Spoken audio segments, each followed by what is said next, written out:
Authorities in Vietnam's south-central province of Binh Thuan have condemned a violent protest that broke out in the province on Sunday.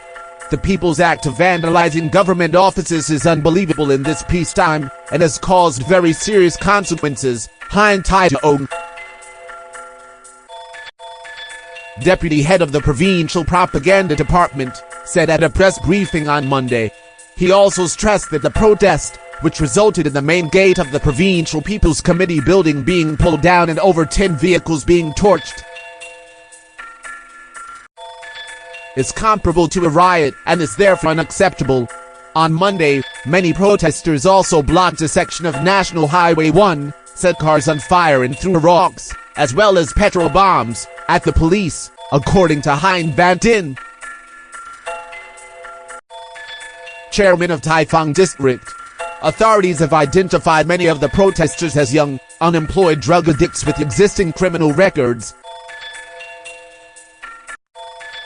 Dien added, the protest in Binh Thuan province was the most intense among a series of protests against Vietnam's draft law on special economic zones, says, last weekend.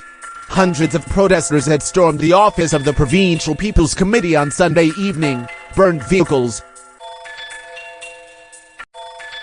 destroyed other property and clashed with the police, authorities said.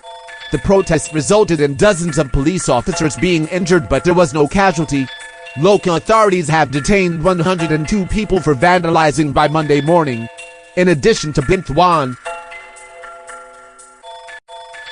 huge crowds of protesters also gathered in Ho Chi Minh City, Da Nang, Hanoi and other places to protest against the draft law on says. The police in HCMC and the neighboring Binh Duong province have arrested several people for leading the illegal protests. Media reports said, Ho Chi Minh City police said Monday that workers of a Taiwanese textile company had been instigated into striking work and protesting the bill on says. Huynh Van Dien, chairman of Vietnamese trade unions,